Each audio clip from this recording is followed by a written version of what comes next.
Good day, everyone. We are the group for Avocado, and we are here today to discuss the relationship between purchasing and procurement. It is a pleasure to able to share with you all the things we have learned in this topic, and we hope to hear a great feedback from you after this presentation. So, we have here the learning outcomes. First, we're able to identify the difference and differentiate each of the process of supply chain management. And, and next, describe the give concrete example on how this process works. Moving forward, we have here the 6 review process for sales and operational planning, S&OP. So first, the accuracy.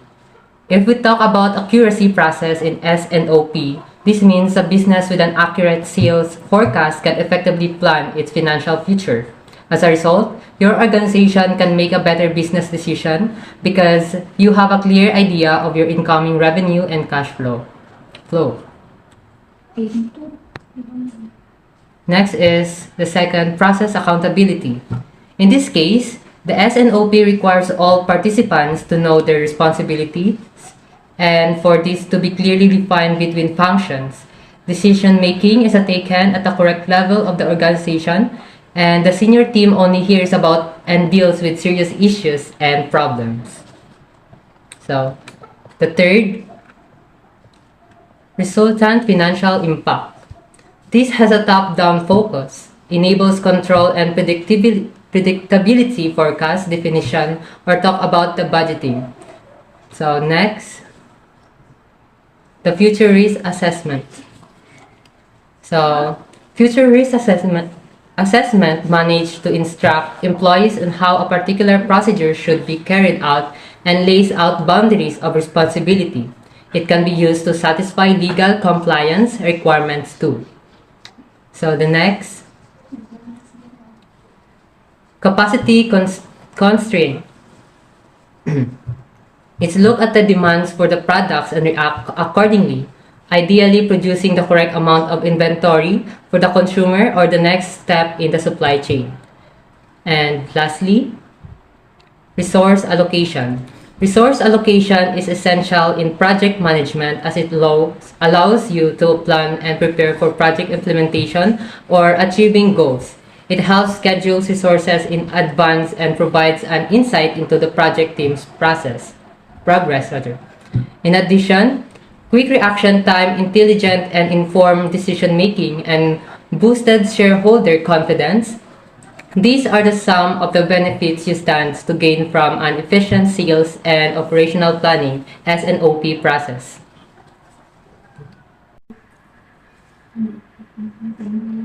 Sales and operational planning S&OP. It aims to form the balance between the expected demand and the company's ability to ensure critical resources sufficient enough for this demand. What does sales and operations plan do? Sales and operations planning, or S&OP, is an integrated planning process that aligns demand, supply, and financial planning, and it's managed as part of a company's master planning. So one of the examples of sales and operations planning that reveal the benefits of integrated S&OP software is the Zalora. Zalora, a unit of the online retail powerhouse Global Fashion Group, previously relied on large spreadsheet-based financial planning. Spreadsheets can be a burden, both inconvenient, non-integrated, and incompatible with the need for dynamic reactive action. Zalora experienced the worst crashed spreadsheets and a large amount of time spent on both administration and data consolidation. When they began to utilize an S&OP platform, Zalora found it could integrate many datasets from different sources into a single, universal platform. The days spent consolidating data has been reduced to mere seconds by leveraging not only integrated financial planning and analysis, or FP&A, but also supply chain and resource planning as well. Through the help of S&OP, it helps to improve the relationships between business leaders, the budgets and planners, and increasing their visibility. So we have here the following questions. First, It aims to inform the balance between the expected demand and the company's ability to ensure critical resources sufficient enough for this demand. Next, give two examples of S&OP process. So we have here the table that shows the strategic features of the four stages. We should use the S&OP Gartner maturity model to create business value with S&OP. In order to improve an organization's S&OP process, it is important to assess how mature its S&OP process is. One method is to use the maturity model for S&OP. With this model, we can place ourselves on the model and then determine what we need to do to advance to the next stage of maturity. The further we progress in the model, the more business value we will generate through S&OP. Again, S&OP or Sales and Operational Planning is a management process in which leadership and executive teams meet to ensure that each business function is aligned with the goal of balancing supply and demand. S&OP requires cross-organizational collaboration to create detailed forecasts for predicted sales. Gartner Maturity Model has four stages. First is the reactive. It's when S&OP meeting focus on short-term issues such as the Comfort May forecast for the next 10 to 12 weeks and now we need product will deliver. Try to reflect in the balance level reacting stage. What can you say? It totally imbalances, right? Yes, because in this stage where the organization starts to review and answers the current operational problems. Start with the bottom issues about operation. This stage has a key goal about sales reviews and development of operational plans of an organization and through the use of primary tools such as pre-S&OP meeting, Excel-based report, and enterprise resource planning or ERP. The acting stage focuses on sales data collection, addressing data accuracy, lead time analysis, and production capacity planning. It also moves focus on forecasting and scheduling in short term. Instead of finding longer-term solutions, short term would easily prevent organization problems in the first place. Next, stage 2, anticipating. The key goals of this stage is supply and demand matching. The primary tools are demand forecasting and inventory optimization models.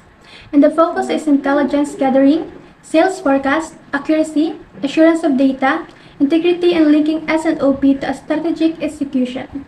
As you can see, there is differences between stage 1 table value and stage 2 table value for the stage 2. Anticipating shows the feeling to balance demand and supply not only affects the entire manufacturing organization, but the complete business weeks as well. This may be increased production costs due to the end scheduling dangerous to meet unplanned promotional activities. Stocks out may occur because companies fail to have the right product in the right place at the right time. This stage showing imbalance in the balance level because it states only supply and demand matching. Next, stage 3, collaborating. The stage 3 stage more focused integrating supply chain and financial planning. The word integrating means coordinate or plan, so this stage work to blend or connect the supply chain and the financial planning. Where the balance level of this stage is about to fulfill the actual balance of the illustration. The collaborating key goals is profitability and what-if scenario planning. In this stage, the primary tools use collaborative planning, forecasting, and replenishment or CPFR or point of sale information sharing. Collaborative stage also focuses on S&OP as a forum for a strategic planning decision-making process during demand signals. Effective communication among multiple stakeholders and consents as build up. Moreover, stage 3, department work collaboratively, for example sales. It no longer tries to inflate the demand plan and supply chains. No longer tries to produce less than the other plant. Everyone focuses only on the profit. Also, predictable where the unexpected option will be suggested to change the final responsive from the team. Lastly, stage 4, orchestrating. For the key goals, it is diamond sensing and cross-enterprise collaboration. The primary tools are analysis, value analysis, and simulation. Focus, cultural shape, example openness, transparency, rewarding the right behaviors. Then performance metric development and strategic alliance.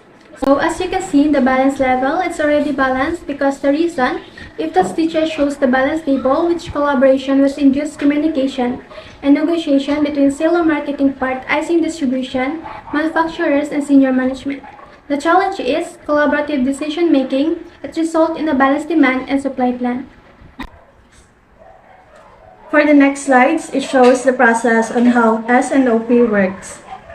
In the upper part, we have here the sales plans, marketing plans, business plans, sales history, order entry, which is under the data gathering and setups. Next is the demand planning, forecast by product family, check data and forecast accuracy. Next is the master production schedule, material requirement planning, developing supply chain plans, distribution resource planning, and back again to master production schedule. Define supply chain capability is under developing supply chain plans. Approving plans, review and communicate plans, and lastly, the executing plans. Now let's go on to the next part, which is the procurement versus purchasing. So what comes into your mind when you hear the word procurement? In my own understanding, I think procurement is an action of obtaining or procuring something. For me, procurement involves every activity in obtaining the goods and services a company needs to support its daily operations. For me, procurement is a method of discovering and agreeing to terms and purchasing goods, services, and other works. For me, procurement can be referred to as the range of activities undertaken by business in obtaining goods and services. So, procurement refers to a series of processes that are executed to acquire goods and services for an organization. What one can infer from this definition is that procurement is an umbrella term with a subset of processes which help fulfill organizational requirements of goods and services. So, when we say umbrella term, it is a term used to cover a broad category of things rather than a single specific items. Next is for the purchasing. Any idea? Purchasing acquires something by paying for it. Purchasing is the organized acquisition of goods and services on behalf of buying entity. Purchasing is an activity needed to ensure that needed items are obtained in a timely manner and at reasonable cost. Purchasing is the act of buying the goods and services that a company needs to operate and manufacture products. So, when we say purchasing, it refers to the set of steps associated with executing a transaction between organizations and their suppliers to buy goods and services. The definition iterates the fact that purchasing as a process is a subset of procurement. It starts and ends with placing and receiving an order. In short, when we say procurement, its process includes identifying needs, sourcing, and closing contracts. For the purchasing, its process includes ordering the goods or services, expediting and fulfilling payments. Procurement. Procurement refers to a series of processes that are executed to acquire goods and services for an organization. So under the procurement are identifying business requirements, evaluating and selecting relevant suppliers, negotiating contracts with selected suppliers. While under the purchasing, we have placing order, initiating payment and receiving delivery, auditing delivery, and ensuring compliance. We have here the following questions. First, what is your own idea about purchasing? Second, a series of processes that are executed to acquire goods and services for an organization. So, the supply chain. First, we have the supplier. Next, the manufacturer, the distributor, the retailer, and the customer. The manufacturer here is the production management and control, the demand forecasting and capacity planning, sales, and operation planning. So, in the video, it shows how the supply chain works. So we have here the supplier and the manufacturer that serves as the procurement because they are the one who's responsible in identifying the needs of a certain product to achieve its fulfilling part. The procurement function is the lifeblood of your organization's supply chain and plays an important role in ensuring its profitability and sustainability. from streamlining processes and reducing procurement costs to identifying and selecting the right suppliers and improving the bottom line. A procurement professional does them all. In fact, the procurement function can account for up to 70% of a company's operational costs. Moreover, procurement is responsible for maintaining supply chain transparency and preventing corruption. With ever-changing consumer demand patterns, stringent regulations, laws across jurisdictions, and increased competition, your supply chain needs to be dynamic, sustainable, and cost-effective. And procurement plays an important role factoring in these elements into the supply chain. However, data shows that companies often struggle to adopt a comprehensive procurement strategy. 63% of companies do not use any technology to monitor their supply chain performance. And nearly 2/3 of leaders do not leverage modern technology such as predictive analytics to improve procurement performance. Your procurement framework needs to be capable of selecting the right suppliers, gather adequate data and documentation, maintain supplier relationships, and develop an efficient supplier management strategy. Avessa helps you with all of these and more. By streamlining your supplier pre-qualification process and ensuring that they adhere to your benchmarks, you effectively mitigate risk and make better procurement decisions.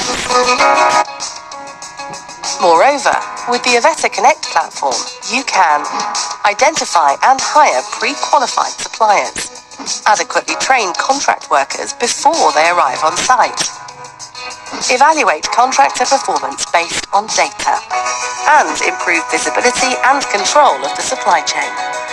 Now you can save time and money while increasing the efficiency of your supply chain. Take the instance of a global pharmaceutical company that was able to save $60,000 per facility annually by ensuring supplier pre-qualification. Or the leading telecommunications company that established a robust contractor verification framework to save $100,000 in employee costs. And an Australian railway leader was able to bring down labour costs by improving their procurement process and benchmarks. You can also compare your current costs against actual benchmark data using our cost savings calculator. At Avessa, we take care of your supply chain management so that you can do what's best for your business. Role of procurement in supply chain management. So process streamlining, cost reduction, selection and identification of suppliers, bottom line improvement. The procurement function is the lifeblood of your organization's supply chain, and an important role in ensuring its profitability and sustainability from process streamlining and reducing procurement costs to identify and selecting right suppliers and improving the bottom line, and procurement professional does them all. Process streamlining. The term streamlining describes raising a process efficiency within an organization. It can be done using contemporary method and technology by automating jobs, simplifying processes, or getting rid of excess stages. Streamlining entails improvement. Number 2, cost reduction. Cost reduction is the procedures of lowering a business's expenses in order to increase profit. It entails locating and eliminating expenses that don't benefit customer in any way, as well as streamlining operation to increase productivity. 3. Section and identification of supplies is the procedure used by businesses to figure, assess, and work with suppliers. And number 4, bottom line improvement. A company's bottom line is said to be improving if its earnings are increasing or its costs are decreasing.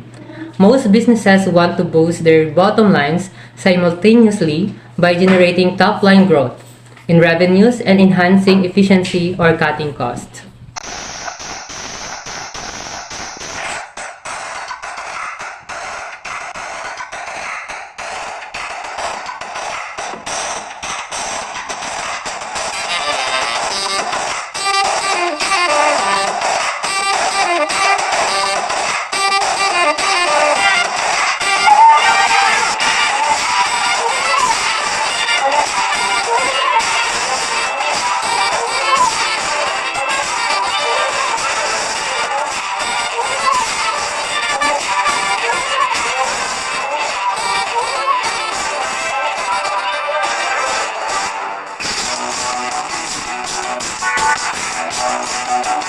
Hilton and being Hilton Supply Management, we open up a whole new world of opportunity for our suppliers. The relationship between Royal Cup and Hilton is almost symbiotic. They're there every step of the way, and it's a great partnership. We've had a long-standing partnership with the global team between Coke and Hilton when guests are traveling and they're looking to kind of re-engage with the moments that they associate with brands. That I think is huge and iconic to have Hilton and Coke there to offer those moments.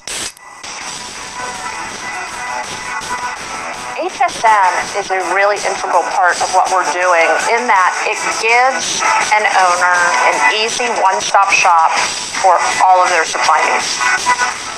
They actively solicit our feedback. They listen to our suggestions.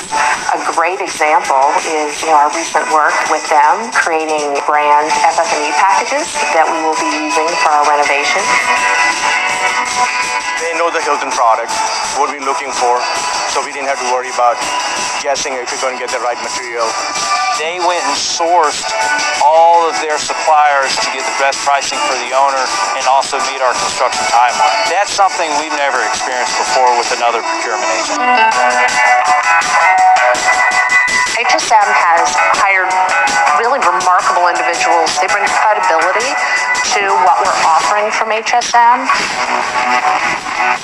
Everyone enjoys working together and obviously realize that's an easier way to get the job done.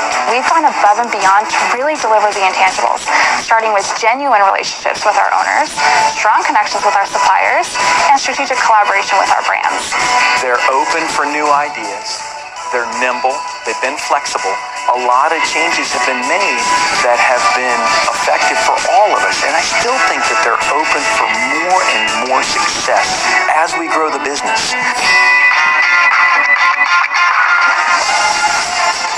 You'd be surprised how many people want to go off script and think they can buy it better. But we can't. They know it better than any other procurement agent out there. Hilton Supply Management is the Amazon of Hilton. It's flawless. Bar none. Best in the industry.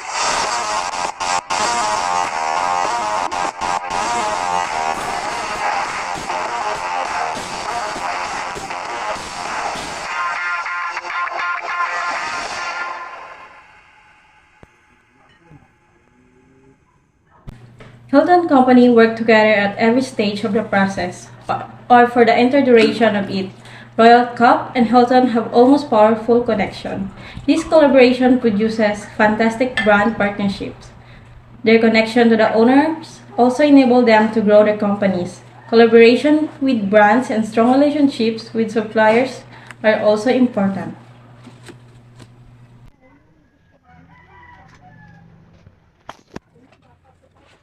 In the travel industry, there are many different companies that interact with each other. It can get a little complicated when travel agencies, tour operators, and flight consolidators work together. The way in which these three businesses collaborate can be difficult to understand. To explain how they interact, I'll show you how they helped Jacob with his trip. Jacob recently received a bonus and wants to travel for the summer. Let's see how the travel agency, the tour operator, and the flight consolidator all collaborate to make this happen. When Jacob first calls the travel agent, he will tell the agent his budget, the idea he has for the trip, and how much time he has for the trip. His travel agent then takes all this information and finds the best trip for Jacob. In this case, the travel agent will first check to see what flights she can book. The travel agent will also check flights available through consolidators. Flight consolidators make agreements with suppliers. The suppliers will sell a large amount of flights to consolidators for cheaper than published fares. These consolidators sell the flights to travel agencies for more than what the consolidator bought them for. The travel agencies can then sell these flights for more than what they bought them for, but the flights are still discounted compared to if Jacob bought the flight directly from the airline. Then the travel agent books the flight and sells it to Jacob for a competitive rate. Then the travel agent looks to find a vacation package for Jacob. Tour operators create these types of vacation packages. Tour operators have contracts with all sorts of businesses, ranging from theme parks and all-inclusive resorts to smaller businesses like local attractions and diving tours and even local food. Tour operators are able to negotiate cheaper rates with these businesses in order to sell these packages at a more appealing price. Once a tour operator has made a package, the whole set of items is sold as a single bundle. The travel agent cannot change any aspect of the package, but can offer multiple packages as suggestions to Jacob. Jacob can then choose from the different packages that the travel agent has found and would pay for the whole package. So let's review how travel agencies, tour operators, and flight consolidators work together. Jacob is looking for a vacation and calls his travel agency. The travel agent finds flights through a consolidator at a cheaper rate for Jacob's trip and books it for Jacob. The travel agent also finds a few tour operator packages, reviews them with Jacob, and then Jacob chooses one for his trip. Jacob can then embark on his journey and enjoy his vacation. This is how travel agencies, tour operators, and flight consolidators collaborate. Each of three industrial essentials is interrelated to the others. The purpose of a travel agency is to find a supplier, such as airlines, hotels, restaurants, and tour operators, in order to give a convenient trip or holiday. They manage all the booking. The role of a tour operator is to handle holiday packages, advertise excursions, and deal with suppliers. So here we end our presentation. I hope you guys gained some knowledge. Once again, we are the group for Avocado. Thank you!